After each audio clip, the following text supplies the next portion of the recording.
If there was one principle that you could continue to teach, what would be that principle and why? That how you do anything is how you do everything. And so people don't realize that everything's connected.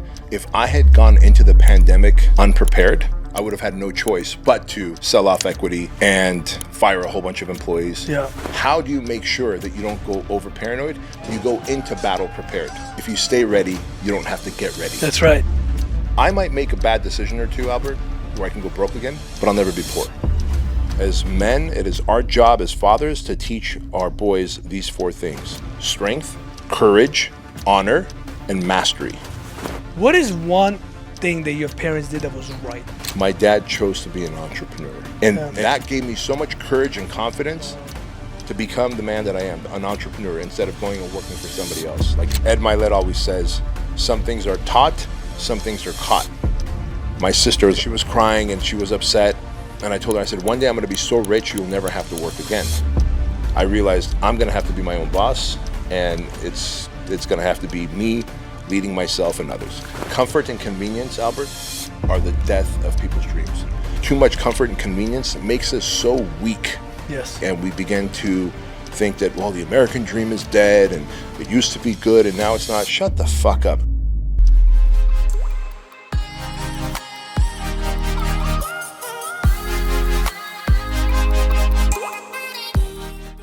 Today I'm sitting down with a man who escaped communism from Armenia and built an empire in America. Someone who turned his pain into power, someone who has changed many people's lives, someone that I personally look up to.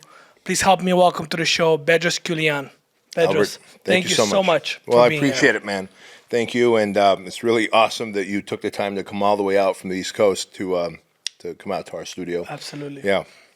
Bedros, first thing first, I always want to say thank you. I want to show my gratitude. Not only you allowed us to interview you on such a short notice, but also allowing us to use your studio. Of course. You know, not a lot of people would do that, but you know, you and I both understand that your story, your wisdom can change many people's lives like it changed mine. Yeah. So thank you so much. Well, it's a pleasure, first off, and secondly, as we were talking before the cameras Yep. rolled, you know, the fact that you and I experienced so much of the same things, escaping Russia, Soviet Union, Yeah. and just in 2 different decades, we have a lot of similarities, and so it'll be a Absolutely. fun conversation to have. That's for sure. And that's the first question I want to, start this whole conversation with. Yeah. Let's just say we had a time machine and we put you today in that time machine. Yep. And we take you back to the 4, 5, 6-year-old Bedros, right? Today you have tattoos, you're masculine, you're successful, you build an empire in America, global brand. What do you think that boy, Bedros at 6 years old, would ask you if he met you? That 6-year-old version of me was very scared. I'm not sure. I think if he was going to ask anything, he would ask, is it going to be possible? I didn't think a lot of things were possible. Remember, when I escaped the Soviet Union, it was still communism, right? There was still communism there. Even though my dad was a member of the Communist Party, it's not like our life was extravagant there. And so when we came here, it got even worse because we're living in Section 8 housing. We're having, welfare, food stamps. I don't speak English. And it's not like we lived in a time like now where if you come from another country, you can take out Google Translate Yeah. and translate the language, Yeah. right? I think people are more accepting today than they were in 1980 when I came out to the United States. And so I was a scared little boy. And as a scared little boy, when I would hear my dad say, hey, I brought you to this country so that you have opportunity, that you can become something bigger and better than I ever could, I would always ask myself, how's that possible? I don't speak a language. I get picked on. We have no money. They keep telling us to go back to our own country. Yeah. So that little boy was scared. He was naive. But I also believed my dad. I think just naturally, instinctively, when we're younger, we don't necessarily question our parents. If my dad says that we're in a better place, I just made the assumption that we're in a better place. Wow. And so because of that, I believed him. And I think that's why, because my next closest sibling is 14 years older than me. So my brother was 19 when we came here. I was 6. My sister was 22. Wow. because they were 19 and 22, I think they had some skepticism. They had doubts.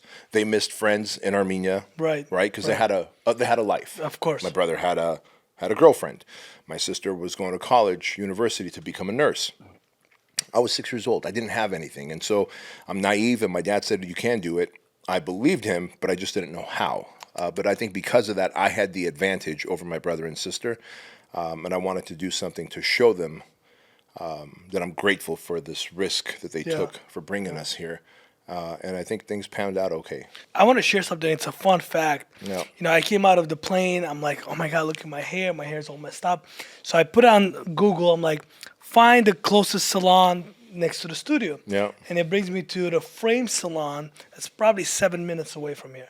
So I go in. I'm like, hey, I need, fix me up. Yeah. The guy's like, oh, what brings you here? I'm like, I'm going to be interviewing Bedros Keuilian. I'm not sure if you. So the whole shop stopped.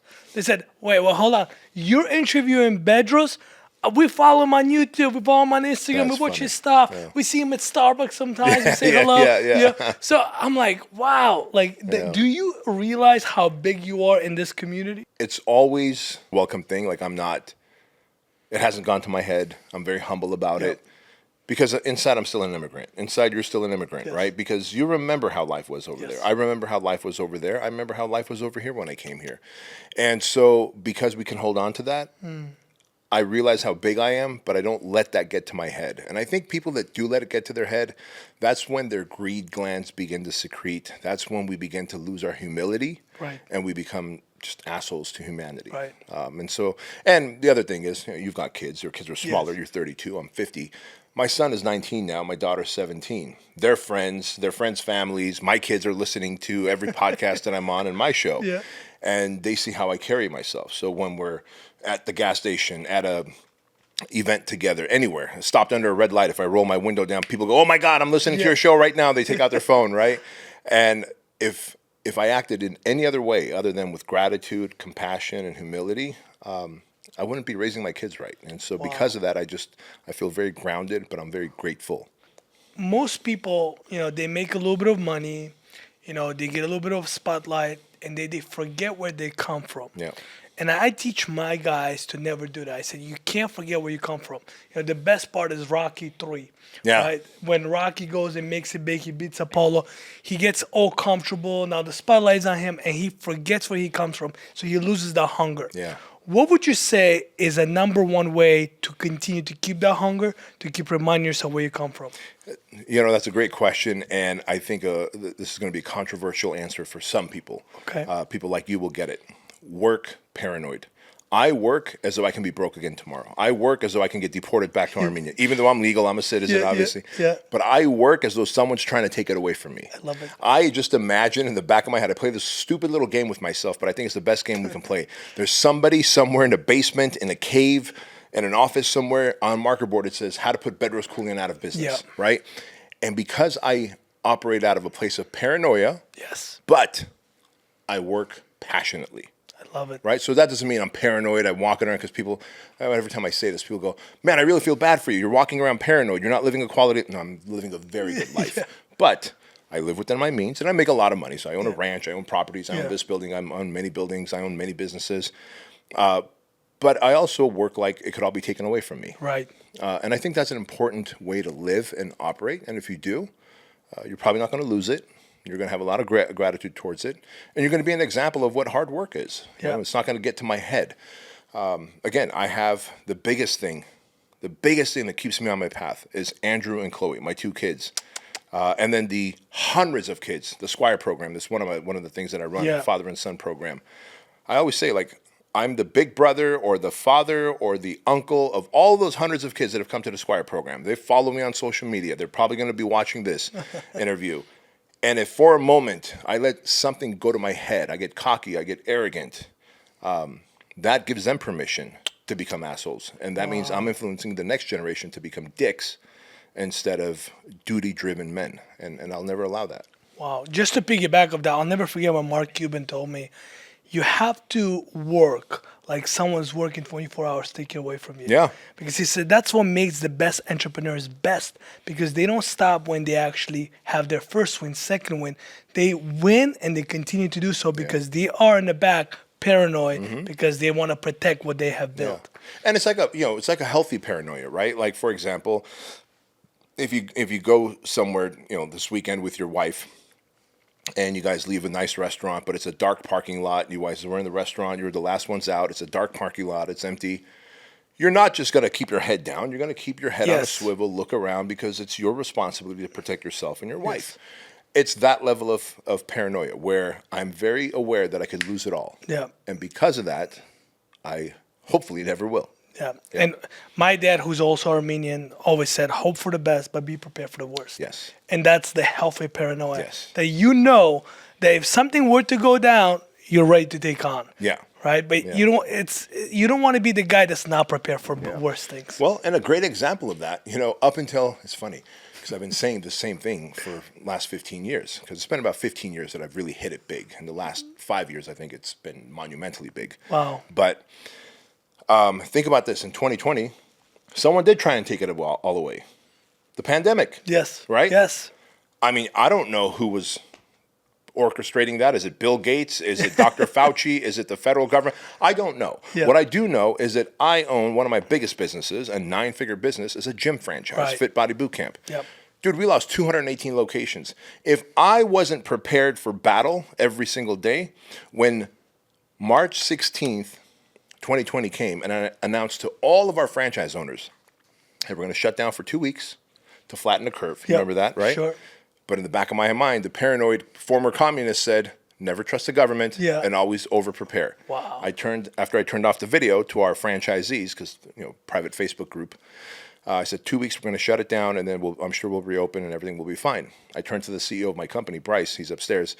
I said, Bryce, prepare 30 days of workout content that we can drop in a Facebook group for all the locations and their clients if this goes on beyond 2 weeks. Sure enough, 2 weeks became 3 weeks, 3 weeks became 4, and this thing went on 6, 7, 8, 9, 10 months. Sure. And so had I not been paranoid, I would have had to sell a large portion of my company Right. to the vultures, private equity, that was, F45 sold a big portion of their company. Orange Theory sold a big portion of their company. 24-Hour Fitness sold a big portion of their company. I sold exactly 0% equity during that time because I operated from day one of the pandemic, paranoid, and I worked as though they were trying to take it away from me. How do you control that paranoia not to overpower you to go into, panic mode and you start to sell out and you start to make decisions that where you're going on defense rather than offense? Good question. If I had gone into the pandemic unprepared, I would have had no choice but to sell off equity and fire a whole bunch of employees. Yeah. All in all, we only fired one person, and we only fired that one person because she went batshit crazy. I told everybody, hey, you can work from home. And so, we're doing the Zoom thing. Yeah. Myself and the leadership team, we're here every day. But the rest of the 30, 40 franchise team members were working from home. But the 6 of us on the leadership team were every day we were here in our war room, in our conference room upstairs. And she's talking to her girlfriend, not realizing that she's not muted. And she's freaking out to her girlfriend on the phone, on the Zoom. Yeah. And I said her name out loud, and she looked at the camera. I go, hey, you're going to be fired. That's the only person I fired during the pandemic. Wow. Every other team member I kept. We cut everyone's pay by 20% for a period of time, but we kept. So how do you make sure that you don't go over paranoid? You go into battle prepared, right? There's a term, I think I heard it on like gangster rap music that said, if you stay ready, you don't have to get ready. That's right. Right? That's right. I've stayed ready my entire entrepreneurial career. And because of that, the pandemic came and I was ready. If I wasn't ready, I wasn't battle hardened, I wasn't paranoid, I would have had to sell off a good amount of equity. Do you remember when your rich dad, and call him rich dad because he Jim was your Franco, mentor, Jim yeah. Franco, subconsciously you bought the same car as he did? I'm sitting down right Dude, now I here. just got goosebumps when you said that. Yeah. Subconsciously, Yeah. I had the same conversation with my leadership team. We're going to stay ready so we don't have to get ready. Whatever happens, we go into the battle. Yeah. Like what you're saying, it's like flowing through me because that's exactly how I approached that situation. Yeah. Everybody was firing everybody. Everybody was letting everybody go. We promoted the most. We kept our doors open. We kept working. I said, government is giving you stimulus check. I'm gonna give you my own stimulus check, Axe Elite stimulus check. Yep. You're not going anywhere. We're gonna continue to fight. That's beautiful. And it was because of that mental paranoia that kept me saying, "You one day something's gonna happen. You got to be prepared." Exactly right. And again, most entrepreneurs, Bedros, and correct me if I'm wrong, they go in and they splurge on Rolls Royces, on Lamborghinis, Ferraris. I, as a young entrepreneur that was building this for the last 15 years, came in with an idea of one day something's gonna happen. I need to have a cushion. I need to have a safety net. So if something like this happens, I'm not out there showing off my Rolls Royce and Lamborghinis, but I have a secret fund where I can go in and save my business. Right. That's exactly it. And that's a war chest. And you need that war chest. You don't know when you need it, but you're going to need it at some point. And in the absence of having that war chest, because, listen, on one side of the ledger, I'm paranoid. On the other side of the ledger, I'm a very optimistic guy. Sure. Like, I believe tomorrow's going to be a better day than today. I believe the next day is going to be even better than tomorrow. Whether Kamala won or Trump wins, I believe that, we're going to thrive, we're going to do well. Me as an individual, Yes. me as a company, and me as and us as a country. However, it's important to have that war chest, because now if you have to go to battle, money and also experience, Yes. and then connections. We were talking about Pat Bet David earlier before the cameras rolled. To be able to get a call from Pat Bet David during the pandemic. Hey, brother, how's it going? Is everything okay? You doing all right? Yes, I'm doing fine, Pat. Yes. Thanks for checking on me. Tim Grover, another guy you talked about, Yeah. right? Hey, how you doing, B? You doing good? Because Tim Grover spoke at 2 of my events, and then we ended up becoming friends. He's an immigrant like you Yes. and me. Yep. Checking in on you, Bedros. When you have those connections, when you have the money, the war chest, and you didn't blow it on Lamborghinis and Rolls Royces and bullshit mansions, and don't get me wrong, man, I've got a giant property and a huge 26-acre ranch, but when you compare that to my income, it's very small. It's the equivalent of a Toyota Tercel. That's right. You know what I mean? Yeah. A lot of people they feel like, oh, it's not gonna happen to me. Right.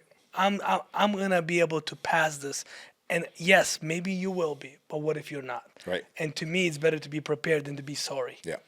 Bedros, I want to take you back to your childhood, because I think it's so important that we discuss, people's mental health, emotional resilience, and all those things, because I work with a lot of young people. Yeah. The age group is between 18 to 32, and a lot of people, they are programmed to think a certain way.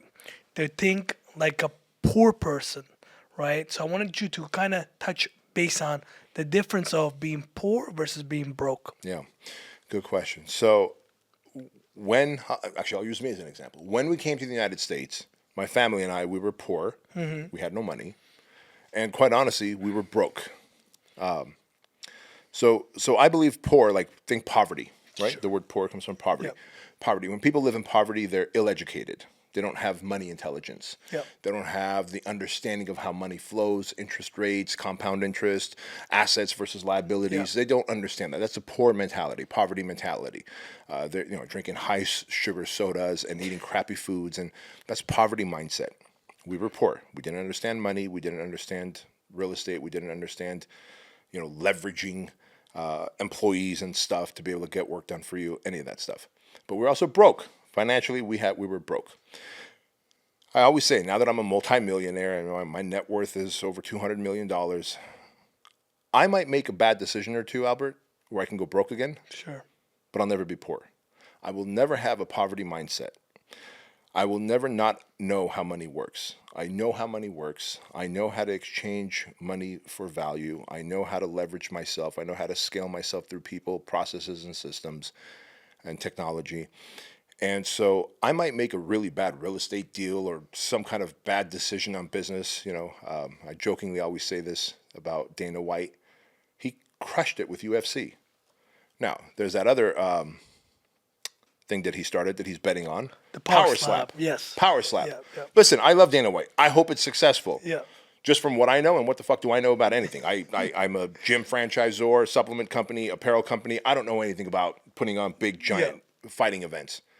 Doesn't seem like Power Slap is going to work. Now, I'm sure, is not betting the whole farm on Power Slap. But if he was, he might go broke if it doesn't work out, but he'll never be poor. So broke is not having money for a period of time. Poor is a state of mind, is a poverty state of mind, that I'm blue collar, I'm not meant for success, that I'm where you have limiting beliefs about money and your capabilities of creating abundance. I'll never be poor again. I might be broke, but I'll never be poor. One of the things that I learned through my 15-year entrepreneurship journey is the poor people, they pass over opportunities repeatedly. Yes.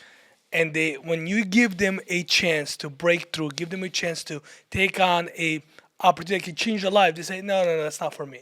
Yeah.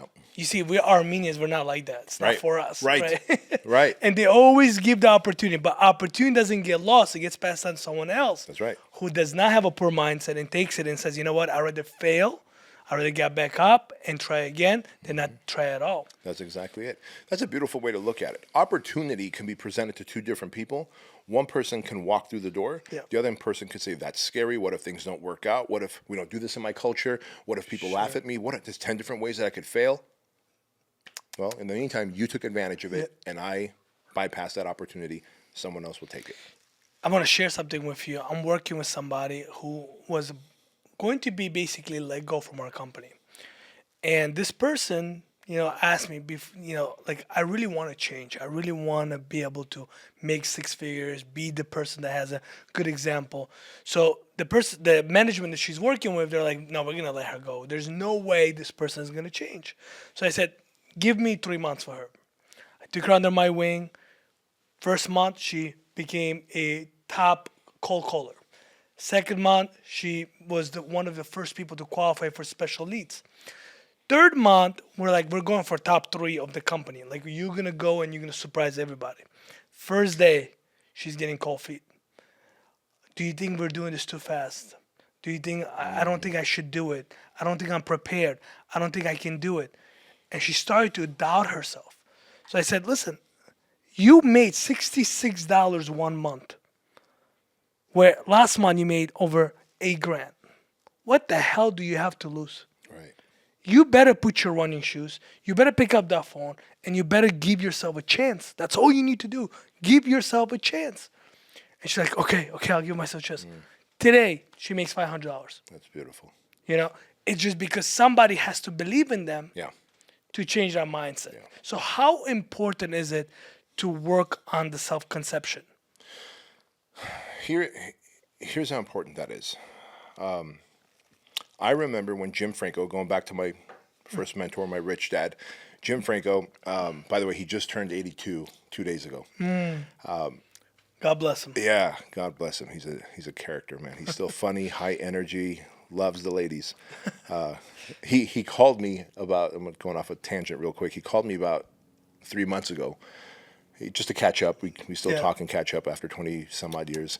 And he said, did you hear I'm going through a divorce? I said, how are you going through a divorce? You're 81 years old, right? Yeah. He goes, you know how it is, big boy. He always called me big boy. He goes, you know how it is, big boy. Girls can't keep up with me. And now he's 82 and still just excited about life and chasing life. But anyways, what Jim Franco showed me one time was when I was his personal trainer, he said, when are you going to open up your own personal training studio? I said, Jim, I don't know anything about business. He goes, I can teach you, I said, but I don't know anything about leadership. He goes, I can teach you. And I noticed over months, every time he'd give me a nugget, a morsel of hope, like you can be your own boss, you can open up a location, you can scale it to multiple locations, have employees, time freedom, I would always come up with an excuse. He had more belief in me than I did, right? And it wasn't until I began to ask myself, why does this multimillionaire believe in me more than I do? I've never maybe had the greatest belief system in myself in the past. Now I have tremendous, limitless beliefs about myself. But in the past, I always had limiting beliefs and negative beliefs that rich people, got there by stealing and doing corrupt things. And that I'm a foreigner to this country. I'll never figure out the secret to wealth, right? So that's a limiting belief. A negative belief is rich people and people who drive expensive cars got there through corruption. Not true. There are some people like that, but not everybody. So now I have limitless beliefs. But when I asked myself, why does he believe in me? And I don't, I realized he might see something in me that I don't because he's wiser, he's got more life experience, he's older. And so when I started to adopt the things that he said through faith, right? Faith. I didn't believe those things yet, but I said, if he believes in me and he's 62 and I'm 25, I'm going to have faith that he's right. And so this is what that young lady did with you. You said, hey, give me 90 days, I can turn her around. She probably didn't believe in herself, but she probably also wondered, why does the owner of the company believe in me? Right. Why is he coaching me? Why is he motivating me? Why is he spending and investing his time with me? And at some point, something flipped in her Yes. where now she began to see what you see in her. Right. Now, that also came about because she had undeniable amount of evidence through the work she did by the coaching that you gave her. Yes. And so as I opened up my first personal training studio, hey, Jim, what do I do next? Now I do this. Now hey, Jim, I'm ready to open up my second studio, third studio, fourth studio, fifth studio. Jim, I got an offer to sell these locations. Great, I'm going to help you negotiate the sale. I had my first sale before I was 30 years old, man. Sold my company, right? And so I share that with you because sometimes there's someone wiser, more educated, maybe has better life experience that sees something in us, Sure. that believes in us in ways that we don't. In those times, we need to just have faith. Yes. That if someone else can believe in me, I'm going to have faith that there is that thing in me, and I'm going to take action, and over time, I will develop the belief as well. I have my own definition of hope. Many people think hope is a poor man's language. But for me, being somebody who was born on a refugee camp floor, came to this country with absolutely nothing, I wanted somebody to give me hope, and no one was giving me that. So Yeah. I had to find hope within myself. So hope for me is helping other people evolve. Yes.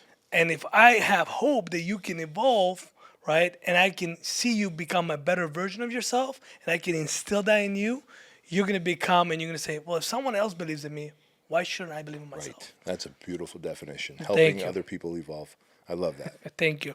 Bedros, you grew up during the hard times of Soviet Union kind of falling apart, or becoming this Russia country that was called Russia. But you also escaped Armenia. You lived 10 days in Italy, then you came to the United States of America. What is that one nostalgic moment that can always bring you back to the moment where you are with your parents in Armenia? This is a funny story. You'll understand it being born over there. Yep. The main capital of Armenia is Yerevan, Yep. right? The main city. That's where my dad went, and that's where I was born. However, my grandma lived in Kirovakan, a little village. Okay. At the time, dirt roads and everything. And she had goats and sheep and chickens, and it's a village, and she had a Yeah. little farm. Well, one of these goats became my pet. And so, you would never think, like people here have pet goats, but I'm talking about like this goat followed me around like I was a kid. And I remember the baby goat following me around, and I would pet it and I would hand feed it. And so till this day, I could think about that pet goat that I had, and it'll take me to this most beautiful, comfortable place that I remember my grandma, my grandpa, this is funny, but my grandpa back then, the style was he had a Hitler type mustache, the square mustaches. That's just what the style was back then. Yeah. And so he had that, and he had a little cap, and he would always whittle wood with his knife. And I would run around their backyard with this baby goat who was my pet. And I think about that fondly, and it takes me to it's almost like an anchor that, like, man, you come from there. It's like dirt roads, outhouse. I was so small. I was 4 years old. My grandma's house did not have a toilet. It was an outhouse, a hole in the ground, with a wooden outhouse on it. You go inside, you squat on the ground, and you go poop. And I was so small, I couldn't get my legs wide enough, and I actually fell in. Thankfully, one of my legs got stuck, and my older cousin heard me screaming and pulled me out of there. So it's fond little memories like that of my childhood that remind me that, hey, you're the guy that came from a little farm on your grandma's lot, fell in an outhouse, had a pet goat, and today you're recognized everywhere. Today you run an international franchise. Today people pay you $50,000 to do a keynote presentation, and it's such a blessing, and it's such a stark reminder that truly America is the place that dreams come true. You have the dream, you have to put the work. Yes. The dues must be paid, But man, even today, if I went back to Mars, like let's say I come from Mars, and I came to the United States, I could turn out to be who I am again in 10 years or less. They say the dream is free, but the hustle sold separately. Fucking A. Right? Yep. And I love America because there's no other country, at least I know, that you can come in and be absolutely nobody, Yeah. average Joe, and put your boots on and say, I'm gonna go and make something happen. Despite my language, despite my culture, despite the differences, all I gotta do is show up and put in the work. Most people today do not want to go to work. Right. They want to work from home. They want to stay and try to find the easiest way to make money. No, the way you go out there and make it happen by giving it your all. Yeah. Comfort and convenience, Albert, are the death of people's dreams. Comfort and convenience, I'm telling you, the biggest mistake, well, it's not a mistake. Technology has to evolve. But I'm going to say the biggest thing that people rely on where, they can order their food on Grubhub or Postmate and have their food delivered. It's just too much convenience, too much comfort. And we instinctively want both of those things, Yes. right? Like I can't imagine a caveman was like, fuck, someone's going to build a pipe from the river to my cave and I'm going to get water. I don't want that. I'd rather go fight the saber-toothed tiger and get water and spill all the water. And Yep. maybe a half a cup shows up to my cave. He didn't want that. But at some point, too much comfort and convenience makes us so weak Yes. that there's no more mental toughness, there's no more resiliency, and we begin to think that, well, the American dream is dead and it used to be good and now it's not. Shut the fuck up. I agree. I don't see any other country where people were pouring in through the borders. Yeah. Not 20 years ago, not even a year ago I agree. when Biden was in office. And that's Yes. because America is still a fucking great country. But the hustle must be done. It's not Right. free. That's right. Now, growing up, did you know you were poor or coming to America kind of exposed that? And the reason why I'm asking that is because when I was born in a refugee camp, the first 6 years of my life, and the refugee camp was 350 square foot room, 2 twin beds, public bathrooms, public showers. Yeah. So we just had a small 2 twin beds cooked up, and that's it. To me, that was normal for the first 6 years of my Right. life.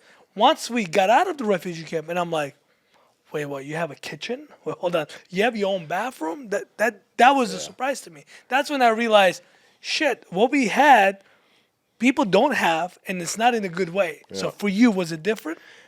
It wasn't much different. When we came to the United States, the only reason I asked my dad many years ago, I said, why California? He said he had a friend of a friend who lived out here in California. That guy had a 2-bedroom apartment. It was just him and his wife. And he emptied one of the bedrooms for us. So family 5 living in 1-bedroom apartment for 30 days. We found a mattress top by the dumpsters. And my mom and dad slept on the mattress. Me, my brother, my sister slept on the floor around the mattress. And, we all shared one bathroom. So it was certainly not as bad as yours, where it's like a cooktop. But at least we had an apartment to be in, but we had that one room of the apartment. But man, it's funny. You don't realize you're broke. You don't realize you're poor until your dad starts making a lot of money. Not a lot of money, more money. And hey, we can get our own apartment. Yep. And soon it was just me and my brother in a room. It's like, wow, I get to have a little bit of space, And then, another 6 years go by and he bought a house. Yeah. Then I had my own room. Like, what the hell? Like, what am I going to do with all this space? Yeah. And then you start thinking back, you go, we were eating food out of a dumpster. Yes. We were literally like, I remember, then you start thinking like, oh, when the lady sent my mom back, because you couldn't buy that food with the food stamp, but you could buy the cheaper brand or the store brand. Yeah. That's what was happening. Now I could just buy whatever the fuck I want, Right. And so you only realize after the fact, which I think is a blessing, because in that moment, as a child, if I knew that we were poor, I probably wouldn't be able to process it. Obviously, my parents knew that we were poor, we were Right. broke, they were trying to hustle, they're trying to make ends meet. But I didn't know. So I sometimes do wonder, what would it be like as an adult to know what being poor, being broke is like, not knowing whether you're going to be able to pay your water bill, gas bill. Even in Section 8 housing, you still have to pay rent. It's just based on your income, there's certain percentage. exactly Yeah. right. And so there was times I would hear my mom and dad talking about, they have to, maybe we're not going to be able to pay rent this month. But I never had to feel the stress of that. Wow. Yeah, I think I was very blessed to be able to be spared that. Talking about being subconsciously connected, I feel like, in a way, you're like the older version of me, right? That's to me is like, okay, I want to be that guy. When I was younger, if my dad brought Coca Cola, you know, it would be everybody gets one glass because that's one bottle, everybody gets to share one glass. And I would wait until I ate my food, if it was pasta or bread, whatever we could eat, we ate it. And I would be the last one to drink my cup of Coke. And today I still do that. Yeah. And my kids, my wife is like, why are you like not drinking it? Why are Yeah. you protecting one glass of whatever it is that you're drinking? And it's because that's the way I was programmed Sure. of scarcity. That's like, that's the only thing I have. I want to make sure I drink this last. Yeah. I know you shared that even now with how successful you are, with everything you have, you open your fridge and you'll see cheese with the mold. And you're like, oh, so what? That's you it. just eat it. Yeah. So how does someone get rid of that programming? I don't know how you can get rid of that programming. And quite honestly, man, I think it's almost nostalgic. Okay. I really do. I feel it's almost nostalgic. Like I almost kind of wear it as a badge of honor. Like, you know what? I could eat something out of that fridge that's probably doesn't smell right, that has a little bit of mold on it, and I'll be fine. Yes. But if my kids ate that, they would throw up and have diarrhea Yeah. for days, Yeah. because Yeah. they've been accustomed to a different life. Now, if you carry that into your business life, that level of fear of loss, right? Like, I can't be this wasteful, because look, in business, we have to take risks, Sure. right? And so if you want everything to be predictable, and I can't take a risk, it has to be predictable. If I spend this dollar, I have to know that I make $2 Yeah. back. Hey, that's not how it works in business. Right. I spent $1 million and lost 100% of it. I spent $100 and I lost 100% of it.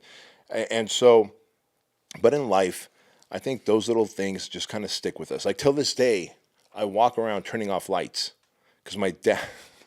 I was a kid. Kids don't close the bathroom door, so Yeah. I'm in the bathroom taking a piss, and with the light on, and I just see an arm come in and turn off the light. It was my dad's arm, Yeah, and it's because he's paying the electric bill. I'm not. I'm a kid, and so to him, that's being wasteful. Yeah. And he programmed me so much about that today I'm a grown ass man, and I'll walk around everywhere turning off lights if no one's in the room. And I realized, like, what am I doing? Why am I doing this? And then I just giggle to myself and realize, it's just nostalgic. It's a great reminder of where I come from, and I move on. Do you remember the time where you had two officers came into your house and they found out that your dad was selling suits on the black market? Yeah. And your dad was so resourceful that with his charisma, he kind of brought him to the house and said, I have a bottle of vodka. Let's sit down and let's kind of wash that up, right? Yeah. What's going through your mind at that moment? Are you afraid? Are you scared? Do you trust your dad can handle it? Do you know what's going on? So in that moment, that was literally months before we left for Yeah. Italy. Yeah. And so word had gotten out. I think maybe my dad trusted somebody and Yeah. told him, like, hey, we're gonna escape to Italy, because the story was that my mom has a sister in Italy, which she didn't. Right. But the story was, because if you think about 1980, Italy and Soviet Union were friends. Yes. So if you say, hey, I'm going on vacation to Armenia, they're going to go, no, or to America, they're Yeah. going to go, no, you're not. Right. But we're like, hey, we're going to go visit my wife's sister in Italy. And so they said, fine. So we had to make it look, that's why we couldn't take anything with us. We had to make it look like a family of 5, 2 suitcases. We're just going to Italy to visit.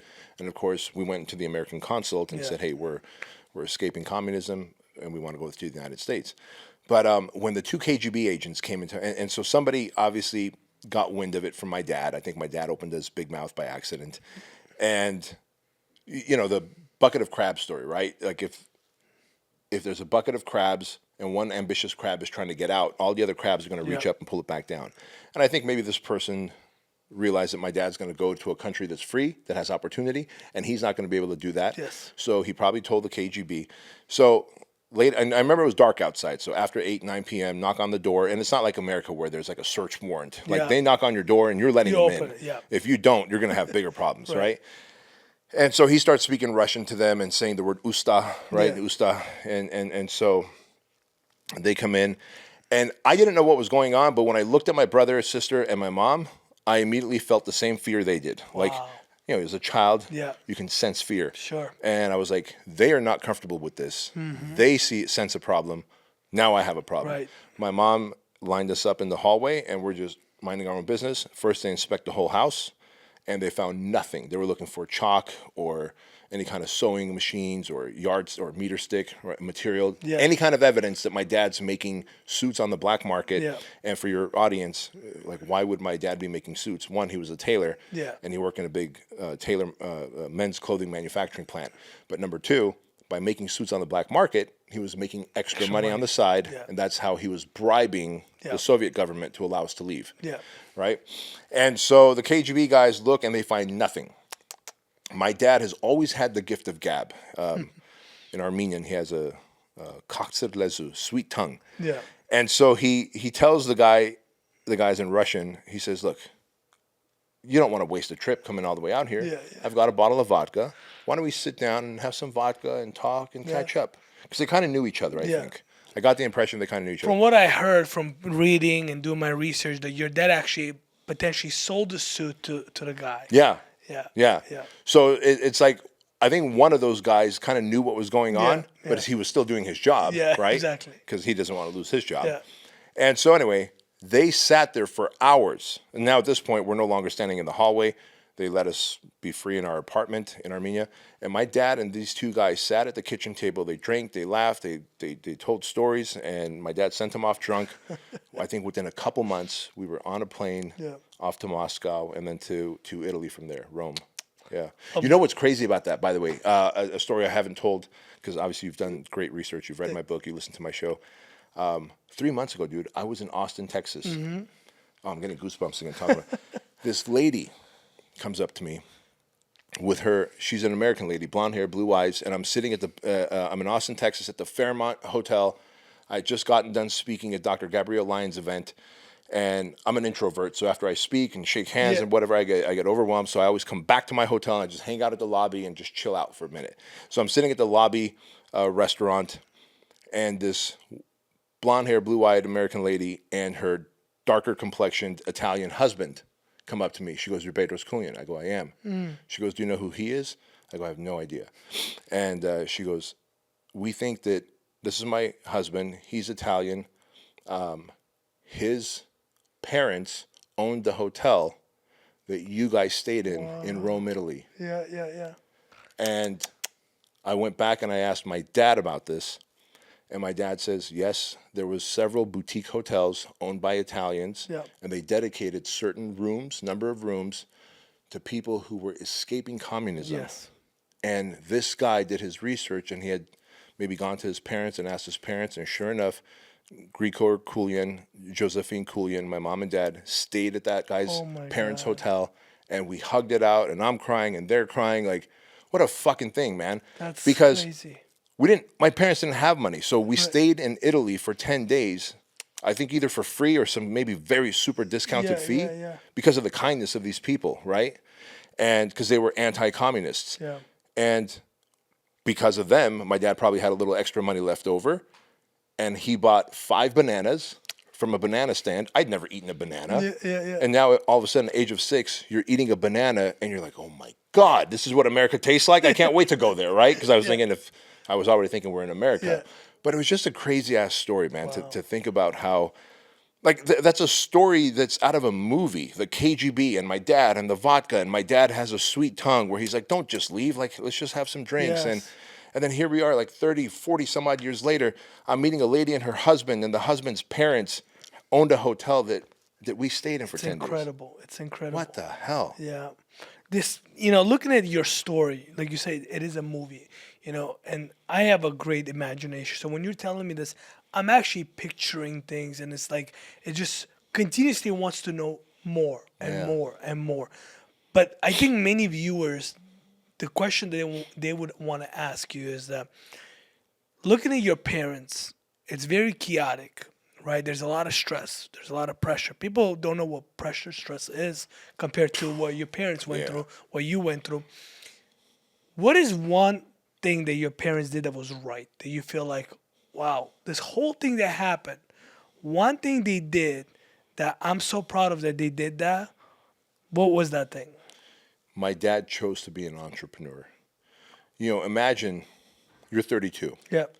My dad was 45 when we came to the United States, right? The equivalent of that would be, because if you take your family right now and you go to Japan, Yeah.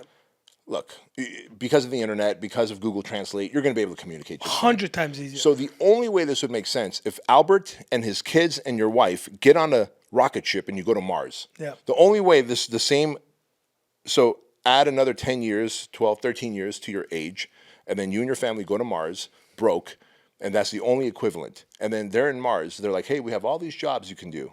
And you go, no, I'm going to do these jobs for as long as I need to open up a little tailor shop.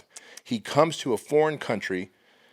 He becomes an entrepreneur. People that are born here, American citizens that go and get degrees in bachelor's in business administration are afraid to go to infousa.com and get a tax ID number and get start a corporation. This foreigner comes from a communist country, no Google, no internet, no nothing translate. Within 2 years, opens up a little tailor shop in Anaheim, California, and starts making his own money on his own terms. Yes, he traded time for dollars. He didn't leverage. But he was his own boss. Yes. And that gave me so much courage and confidence to become the man that I am, an entrepreneur, instead of going and working for somebody else. Like, that's a very right thing he did. Most people that escape communism, refugee camps, they don't have the courage to go into business for themselves. Right. Because they're so traumatized with everything. So they're afraid to lose every dollar. They're constantly saving money. They're afraid to invest money. What gave your dad the courage to do that? I'm not sure if it was like... Because he didn't have Jim Franco. No.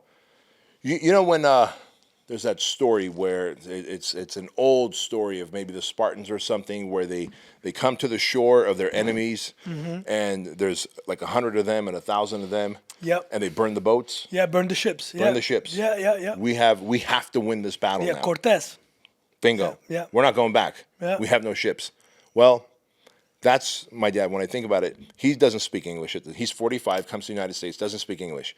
And so he knows that he's either going to get some minimum wage job somewhere. My mom is going to have to go work for someone else, right?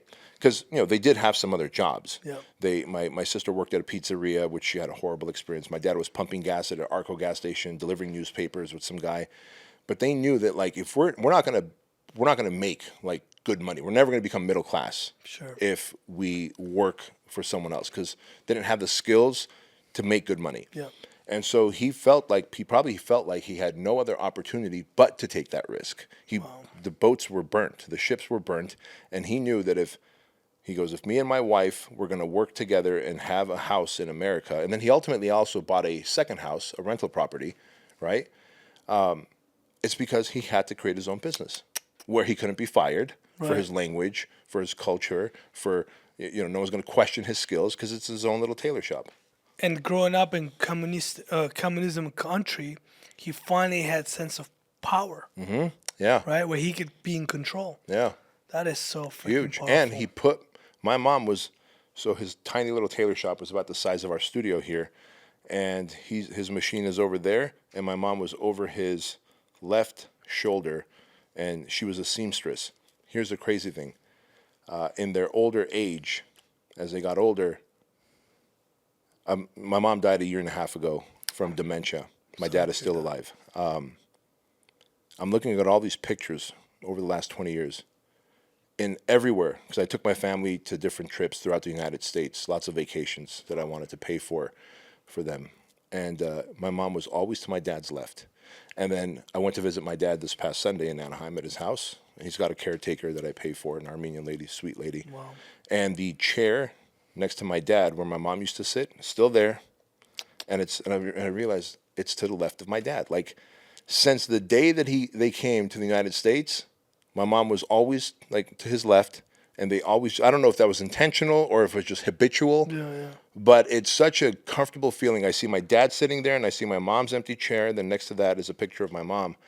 But I share this with you, man, because this man came to this country at 45 years old, family of 5, doesn't speak the language, doesn't understand the culture, knows that he's unemployable, and then within 2 years owns a little tailor shop where he can provide for his family, and he can provide a job for his wife.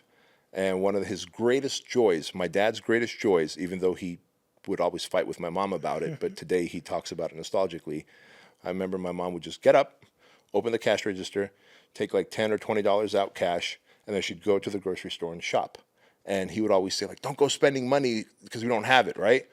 But I remember that, hearing the cash register open, my mom taking a couple of dollars in cash and then going shopping. And today my dad is so fond of that memory because he provided that for his wife, man. Yeah. You know, what a great feeling. Fun fact, my dad came to the United States when he was 45. Okay, there you go. Yeah, insane. And the same night that we got to, on July 4th, we came in, it was Independence Day. Yeah.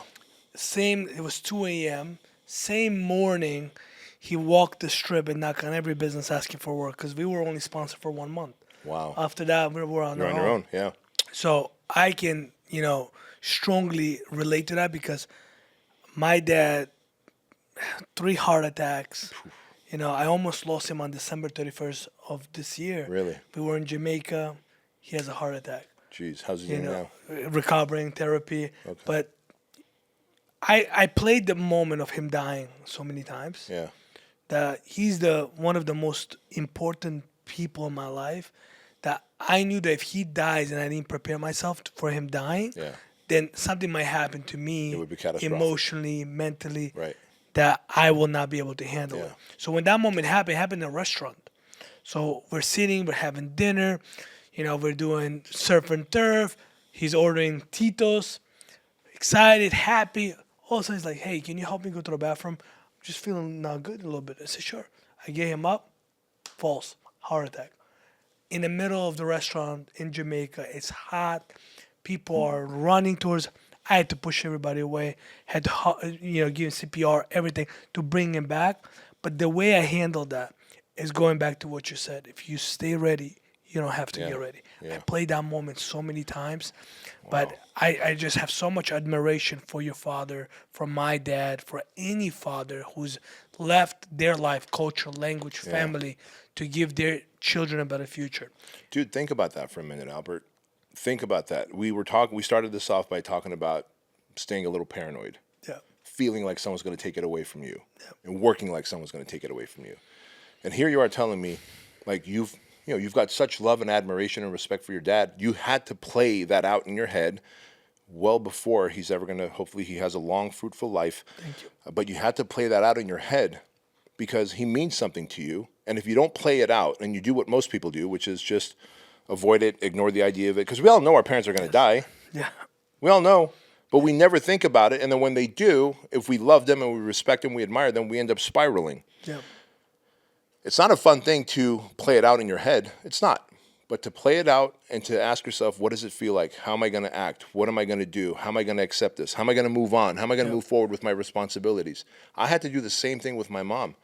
My companies can't stop running. I can't stop leading 7 different companies because, hey, everybody slow down. Mom stopped. I didn't miss a single episode. You could ask Ed right here. I didn't miss a single episode of the BK show. I'll admit some of my episodes weren't the best. I'll admit I was in the bathroom, like stressed out, crying, and then I'd wipe all the tears away and I'd come here and I'd shoot an episode, but I didn't miss a single episode because I had played it out. Wow. And these are the things that we have to do. You have to play things out and ask yourself, how will I react or respond? How will things unfold? Because if you don't, if you are caught by surprise because you didn't do that, that role playing in your head, you're going to be fucked. I agree. I agree 1,000%. And I think no one taught me to do that, but discovering myself, having that one-on-one with me, and knowing my biggest fears, my biggest demons, I had to address them. I know you were, I believe, 38 when you addressed your biggest demon, and you just have no clue how much I admire you for doing that, because looking at you, tattoos, masculine, manly, alpha. You are such a great mentor and example for so many men out there, right? But you being able to address that fear and talk about you being, 4 years old and being molested, to me was like, there's nothing I can't face. There's nothing I can't fight. If this man at 38, with everything he has going on for him, being able to go and publicly talk about being molested and taking ownership of that, You gave me power, you gave me strength to address any demon that I had to fight. I appreciate that, man. It was not an easy thing to do, but when I had that big anxiety attack at the age of 38, and I thought about it, and I wanted to do everything I could to not go to a therapist. My doctor gave me medication, the anti-anxiety stuff, Xanax, Yep, yeah, yep. and of course that didn't help because it just made me numb and dumb. So, but going to a therapist, like what grown man at the age of 38 wants to talk about something that happened to them at 4 years old? And so, I danced around the conversation with my therapist for months, and but I realized the greatest gift that I gave myself and the people that I serve is healing from what happened to me as a kid, being molested. And the reason for that is I got to now talk about it on stage. I talk about it on social media. I talk about it on my podcast. And police officers, firefighters, Navy SEALs, Green Berets, big time entrepreneurs that you would recognize. One of them, he doesn't mind me sharing his name, Dean Graciosi. Okay. I spoke on stage and he was in the green room. He was going to speak to people after me. And I speak on stage and I talk about what happened to me. And I said, hey, the last thing I want to talk about here on stage is, because I always talk about leadership and making money and stuff. I said, but you've got to heal. If you've got trauma, physical, mental, emotional, sexual abuse like I had, you got to heal. And I kind of talked about that. And I told them what the process of healing looks like. And then I finished off my talk and went back in the green room. And I see Dean crying. And he stands up and he gives me a hug. I said, are you okay, man? He goes, dude, you just told my story. And like, I've never been able to talk about it, share about it. I'm going to go talk to a therapist. And some of the greatest gifts we can give to humanity are to heal ourselves and then have the courage to talk about it openly, because you don't know whose lives you're going to touch. And you think about Dean and Tony Robbins, they're business partners. They coach millions of people, Yeah, yeah, right? I've had the yeah. opportunity to speak on their stages, etc. And now because of that conversation, Dean can go and impact more lives. Yeah. And that's what we need to do, is we need to heal. Like, making money is fantastic. Having financial freedom is fantastic. Being a thought leader and being recognized in places is fantastic. But being able to help people heal their demons, fuck, you're doing God's work, man. Like, that's a gift from God. Yeah. Absolutely. At 38, you're having this anxiety attack, panic attack. You go see the therapist. Do you believe if you done it earlier, that would have helped you, or do you think that was the right moment, perfect timing? Well, we always say it's the timing was what it was supposed to be. But I'm a very pragmatic person. I'm a strategic thinker, Yeah. like most entrepreneurs are. Of course, had I done it at 28, a decade sooner, I would have removed more of the limiting beliefs I had, because I realized that experience, as I told Kevin, my therapist, created shame, confusion, rage. I had self-worth issues. So how can you build an empire, a business empire, if you have shame, confusion, rage, self-worth issues? And so I was always hitting a glass ceiling, right? Yeah. This Yeah, glass the ceiling. lid, yeah. And then I was limited, and then we always find a way to go back to our place of comfort. And so I feel like after that panic attack, and then going to the doctor, and then ultimately working with Kevin, my therapist, and then being able to heal from it, like, that glass ceiling was shattered. And so imagine had I had either a panic attack at 28 or had enough sense to go, okay, I think about this thing, I remember this thing every now and again that happened to me as a kid. I should probably go see someone about it. But I didn't have the balls to. And I thought, honestly, man, I even told Kevin, I said, I've dealt with that. I don't know why this is coming up. I don't even know why I'm crying right now, Kevin. And I'm like, snot's coming out and Yeah, tears. yeah, yeah. And he goes, you haven't healed. He goes, you just disassociated. You separate that child from the man. Like, you have an inner child. Like, I don't want to get all like, psychological here, but we all have an inner child that we have to heal. That child doesn't go away. I look at my dad, he's 92 years old, and he sees my son and daughter. He just gets childlike with them. We all Yes, have that inner child still, and that child has had traumas, and that child's traumas need to heal. Yeah. And if that inner child's traumas heal, the man's traumas will begin to heal, and the glass ceiling will break, and opportunities will be abundant, and you won't do stupid things like men do: drink, cheat, pornography, any kind of avoidance or distractions through social media, whatever.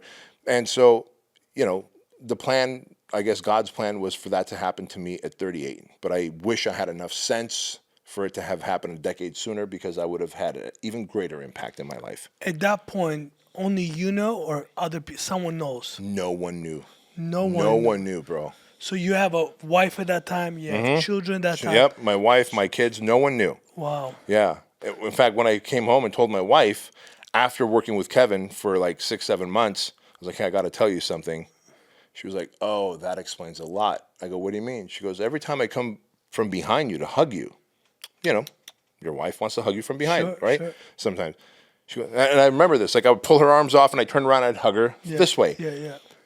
And so I had a block against that. And so she took it as a rejection. Like, why are you rejecting me? Sure. Because I'm never going to tell her, hey, Right. this is I've been molested and I'm being triggered. And I didn't even know that was happening. Wow. In my head, I said, we bury it away. As men, we bury things away and then we go, I fixed it. You didn't fix it. It's buried and it's playing in the background and it's going to fuck you up when you least expect it. That was my next question. Does it buried, but you don't pay attention to it? It doesn't come up, or it does come up, it does trigger, and then you're like bury it again, and then you have to bury it again. It's that. And every time you do it, you waste so much bandwidth, so much energy. Yes. Wow. You nailed it. Every time, and by the way, sometimes it comes up unconsciously Yeah. and subconsciously, meaning, obviously when I tell the story, I was molested by 2 older boys. And so, if I have a male business partner and he starts being aggressive in wanting more equity or, maybe we're taking the company, he wants to take it one direction, I want to take it another direction, I'd start getting triggered. I would start arguing with him over something. But I realize now, looking back, it's always in hindsight, you realize I was trying to protect that little boy because every man felt like a threat to me. Yeah. Right. And so I bet, some of my male business partners in the past were probably like, why is he being so aggressive right now? Why is he being so defensive? Why is he showing up as a 10, like being in the red when he should just be showing up as a 7 or an 8, on that thermostat of anger? And it's because that was subconsciously showing up. I felt threatened. Right. And so when you heal from it, you realize, no, you didn't do anything bad to me. He didn't do anything bad to me. We're business partners. We're like in a marriage together. You're like a brother to me. Yeah. Maybe we have a conflict. Let's resolve it. Sure. But I no longer see you as a threat. So the old version of me was a bad business partner as well. To the fathers that are watching this, they have 4, 6, 8, 10, 12-year-old boys. What advice do you wish to give them so that way their boys or their children don't face what you faced? Yeah. Well, first of all, the younger your child, the better the opportunity you have to educate them on your body is sacred. If it doesn't feel right, it's probably not right. Run away. Come tell me. I'll handle it. I wish I would have heard that, right? Because when it was happening, we all know it doesn't feel right. It's not right. Mm-hmm. It's not right. But if someone had told me, your body is sacred, even though you're 3, 4, 5 years old, you have autonomy over your body. If something doesn't feel right, they're not allowed to do it. Run away, use your words, fight if you have to, come and tell me and I'll take care of it. I would have had the confidence to do that. Yeah. Instead, I kept my mouth shut, didn't say anything. So the younger your kids are, boys or girls, the more opportunity you have to educate them on standing up for themselves. Now, as the kids get older, right? Now they're 10, 11, 12, 13, 14, 15 and beyond. Hopefully you've had that conversation. But beyond that, especially men that have boys, you've got to help them become prepared to become men. There is no magical thing that happens that a boy becomes a man overnight or on his 18th birthday or on his 21st birthday.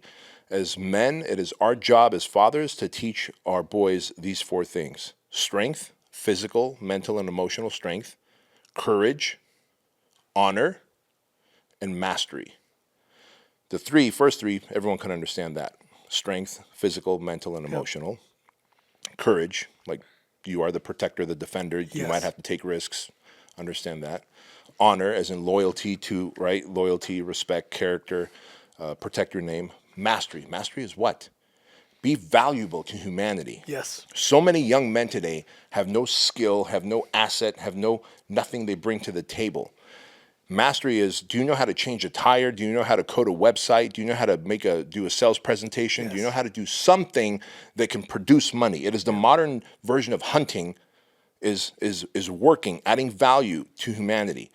And if a man can't teach his sons that, that son will become a lion in a world where he is declawed and defanged, and he will not survive. Wow. And if he does, he will have a bad reputation and he will always suffer. In our dinner table in our house, my kids are homeschooled. Beautiful. They are very good at jiu-jitsu. They practice 5 days a week. This is something they want to continue to do. They want to pursue. And every day, even though they're homeschooled, my question to them, what value did you add? And who did you add it to? Because it's not just, hey, do your homework. No, that's what you're supposed to do. Oh, go to school. That's what you're supposed to do. Go to practice. That's what you're supposed to. But what value did you add, and who did you add it to? Yeah. And if they're thinking and they can't answer it, it's because they lack guidance. Yeah. It's not the kids are not gonna figure out to add value themselves. Somebody has to show them what adding value looks like. Yep.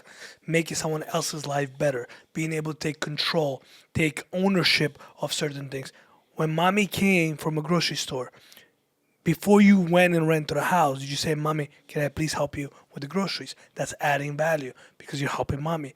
Stuff like this, nowadays, parents spend less than 6 hours a week with their kids.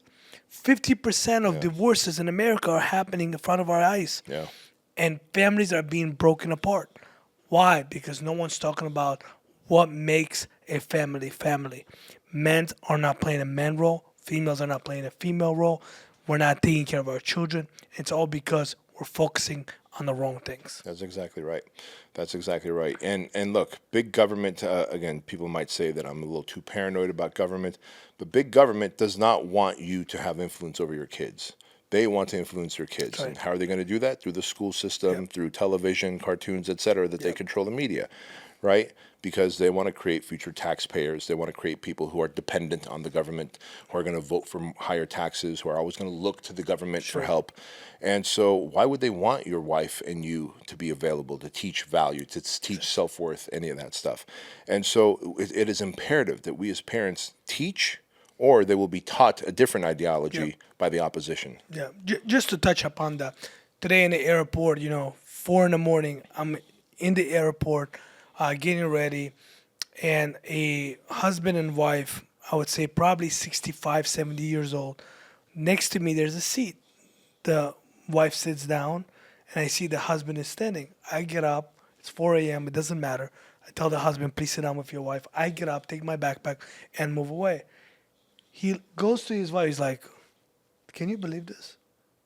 I haven't seen this in years for someone to give up a seat so that way I could sit with my wife. Yeah. He goes, you have no idea, young man, that you just made my morning, that we still have morals. Yeah. And that's so important, Albert, because there might have been others on that plane who saw you do that, and then you just coach someone without even having to physically coach him. Yeah. Ed Milet always says, some things are taught, some things are caught. Ah, Think about how many people could have caught that lesson because you chose to be what I call a modern day knight. Yeah. I tell my guys in our leadership group, I said, you learn more by paying attention than talking. So if you just be quiet and you just pay attention, you observe, you can learn so much. But because you're thinking what to say, because you're thinking about what to do, you're missing all these beautiful lessons in front of you. Bedros, I want to be able to take you to now talking about who were you in high school? Because I want to know, did you discover you're going to be great at what age? Was it high school? Was it after high school? When did you discover that you have greatness in you and you just got to unleash it? So I laugh because I discovered, I knew I was going to be great early on, meaning I didn't know how I was going to be it, but I knew I needed to make a lot of money early on because one of the experiences, and I touched on earlier, my sister had a job within the first 6 months of coming here. She was 22 years old. She had a job at a pizzeria. And the guy that owned the pizzeria, he was just a douchebag, and he was very suggestive. He was very handsy with her. And she would come home crying, wanting to quit her job. And my dad would say, just work there one more week, work there one more month. We need the money. And so, and again, if you look at the age difference, my sister's 16 years older than me. Yeah. So, as you can imagine, especially being Armenian, my sister is like my second mom. She Yes. raised me, Yep, right? yep. She raised me. When I was born, she was 16. And so I see her not only as my older sister, but also as a mom figure. And I remember one time going up to her when I was 6, 7 years old, within that first year of being here in the United States. And she was crying and she was upset. And I told her, I said, one day I'm going to be so rich, you'll never have to work again. And so that, because I knew my dad was saying, stay there because we need the money. I'm sorry that's happening. I'll go talk to the guy. I'll make sure that doesn't happen, but we need the money How to old stay are there. you there? Maybe 7. It was within our first year of being here, right? And so I knew it was a money reason that my sister couldn't quit, and I knew that if I could make money, I could solve her problem. Now, obviously, when I told her one day I'm going to be so rich you never have to work again, that didn't solve her problem immediately. Yeah. But here we are now for the last almost 20 years. She works for me from home, does absolutely nothing, and gets a big check, and every year she gets a raise, and she always sends a lot of majun and all this great Armenian food, whenever Yeah. I go visit her with me. And she goes, that's the most expensive lamb June, because I think I pay her like 70, 80,000 a year. Yeah. I go, sis, don't worry about it. I made a promise, and I'm following through with my promise, and it amazing. means everything to me. So I knew there was greatness in me, that I had to be great. I just didn't know the path. Yeah. Thank God I ran into Jim Franco. Now, when it started to set in was when I started getting jobs. I worked at a bagel shop when I was in my early teens, got fired. Disneyland, got fired. Most jobs that I had like 3 or 4 jobs, I got fired. And I realized I was unemployable. I didn't like having people over me who didn't lead by example. I can only think of one guy. His name is Doug. He was one of my managers at Disneyland. He came in to Disneyland in the kitchen and he worked with us. Outside of him, everyone else just looked down at us as bus boys and fry cooks. And so I was pretty mouthy, and I would talk back to them, and I'd get fired. And so I realized I was unemployable. And I was like, if I become a boss, I'm going to be different. I'm going to be a ruthless leader, but I'm going to be in the trenches working with them. Love that. And so that's what I do today. If any one of my sales guys upstairs is like, man, it's hard to sell franchises, you know what? Hey, Joan, clear my schedule for a week. I'm going to sit in his cubicle and start closing franchises he could that. watch. I love that. Right? He could watch, and then because if I could prove it, then you got to do it, because there's nothing special about me. And so I knew there was greatness in me when I knew I was unemployable, so I had to figure out what my greatness was. So somewhere around maybe 17 to 20 years old, I realized I'm going to have to be my own boss, and it's going to have to be me leading myself and others. Why do you think God chose you?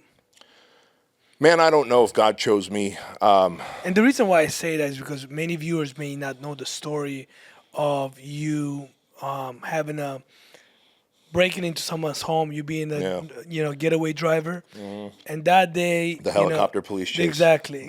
And that day, that lady said, "I didn't see him," and that was your almost second life beginning. Yeah, that was a fork in the road. So it was myself and 3 other guys in my Toyota pickup. I was 18 years old. This one time, I was the getaway driver, which means I wait outside of the house while my friends go in the house. Normally, it takes 8 to 10 minutes for them to empty out the house of all the valuables. Within 30 seconds, they're running back and they're saying, drive, drive, drive. And I start driving. I go, what the fuck's going on? We thought the house was empty. There was an older lady who was in the house. Yeah. They, scared her. She scared them. They came running out. And of course, my Toyota pickup was a 1979 bright yellow Toyota pickup. God. And so, I can We're imagine. right here. Yeah, right. I can imagine she looks through the window, sees this thing, and tells the police it's a yellow Toyota pickup. And so before I know it, there's a helicopter over us. There's unmarked police cars right behind me on either side. And I'm like, guys, this truck doesn't go any faster than this. This is it. So I'm going to have to pull over at a gas station. We're all going to run, and every man for themselves. I didn't realize that the cops had a plan, and they wedged my doors with their bumpers. They pulled us all out, and then they brought the lady. She was probably from like 20 yards away, and she's pointing to the first 3 guys sitting on the bumper of the cop car. And she goes, yeah, I recognize him. Like, he was in my house, he was in my house, he was in my house. She points to me, and she doesn't recognize me because I was in the car. Sure. And so because of that, I got my car impounded. Obviously, I was running away from the police. Still got arrested. Still got arrested. Yeah, went to jail for the night. And my thanks to my brother, he did, obviously spare my dad. My dad would have beat the shit out of me. Yeah. So I called my brother instead of my dad. That's the beautiful thing about being the youngest one in the family. You've got older brother you can talk to. But anyway, with that said, I think that was a fork in the road. I don't know if that was God choosing me. I do know that it was in that moment I realized every time I do something bad to make money, I lose 2 to 3 times the amount of that money within the next few months. So it's like if I make $100, I'm going to lose $200 or $300. I make $1,000, I lose $2 or $3,000. I never seem to get ahead doing criminal stuff. The law of karma. Yes. And so it hit me, and I was like, I think this is a fork in the road. I think this is where my path has to go another direction. But I don't know if that was God choosing me. I don't know if that was luck. I do know that I was grateful for that opportunity, and I wasn't going to squander it.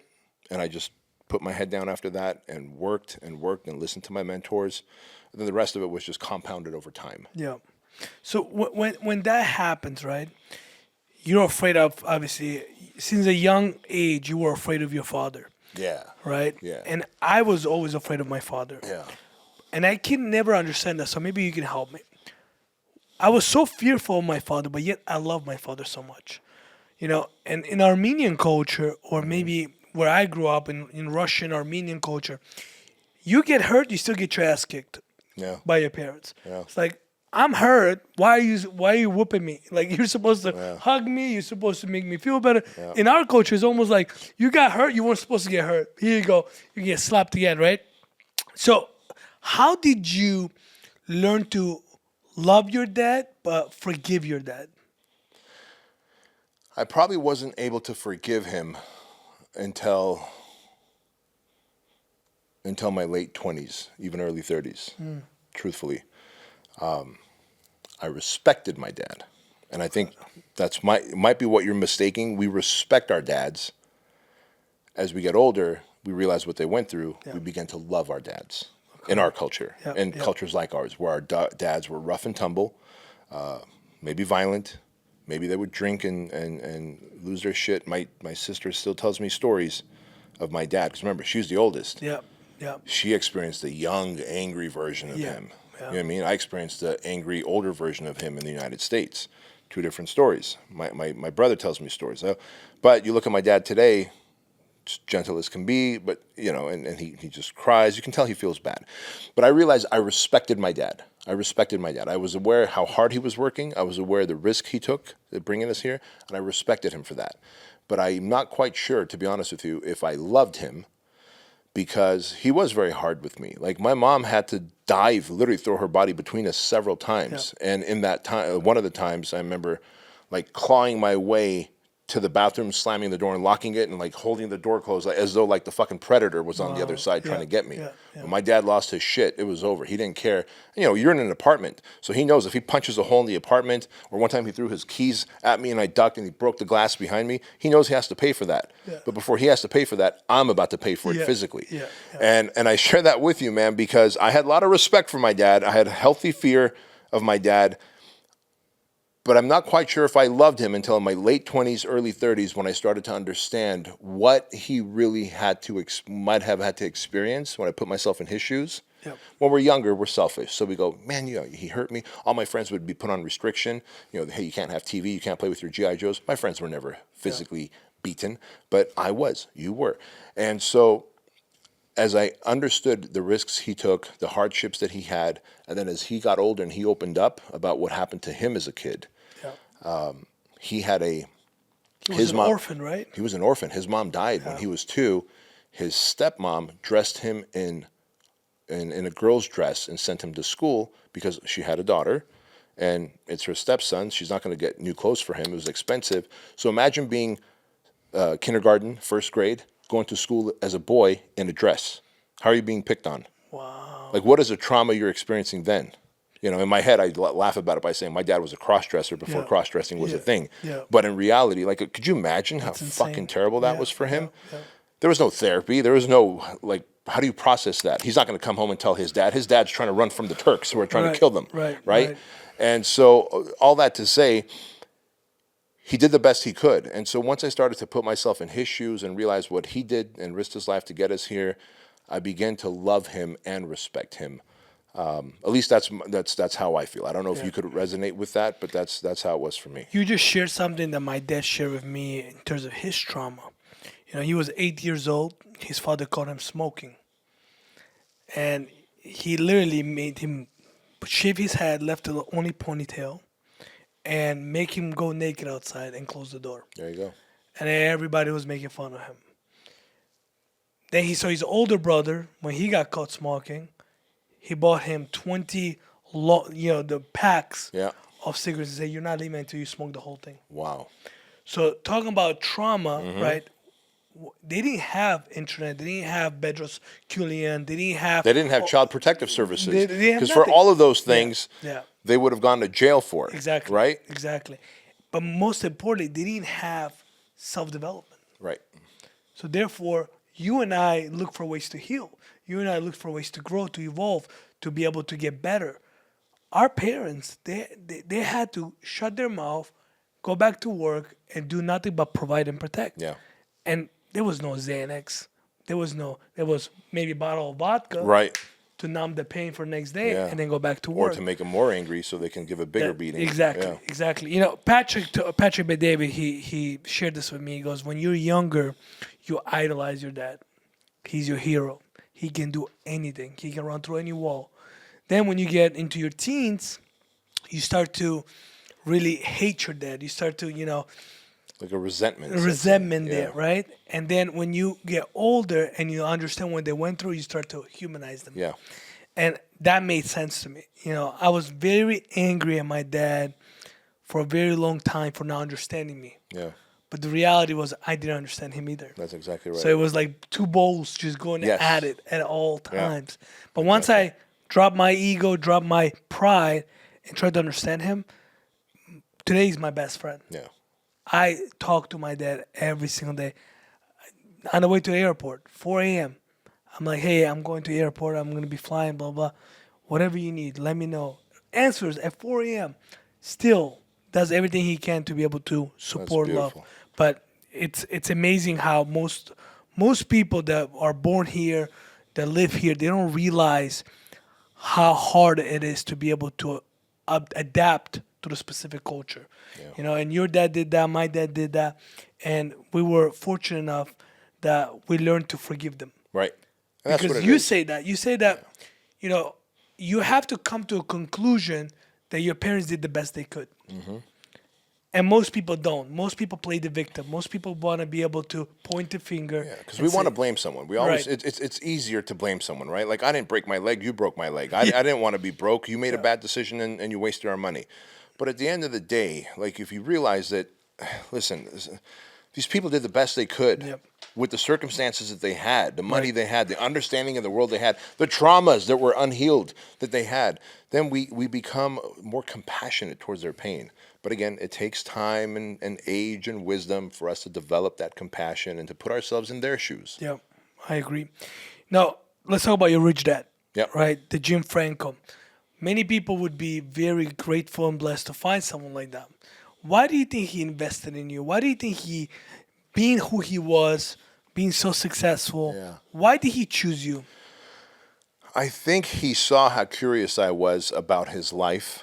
I would, think of a big LA Fitness gym, giant doors and windows up front, and I would see I remember it was a champagne-colored Cadillac Escalade pulling up, and I was like, oh, that's Jim, and I'd wait for him. And then the next time it's a Mercedes, the next time it's an old classic car, and I would ask him, like, I was always curious, why do you have multiple cars? How can you afford them? And then he invited me to lunch at his house, and I saw his house on top of a hill, and it's like, your shower, you have to go in and turn a corner for your shower. My fucking shower door has to open like it's a curtain. You know what I mean? Yeah. He didn't have a shower door or a curtain because you go into the glass, you turn, and there it is, man. Different spouts and everything. And so I think he saw my curiosity, and he saw something in me that he probably hadn't seen in other young men. Yeah. And there's something called, oh man, I forget what it's called, generativity. There's an age group when we get to about 50, 55 years old, we develop as men something called generativity, which is we want to be able to pass along wisdom and information and knowledge to the next generation. Wow. It's instilled within men.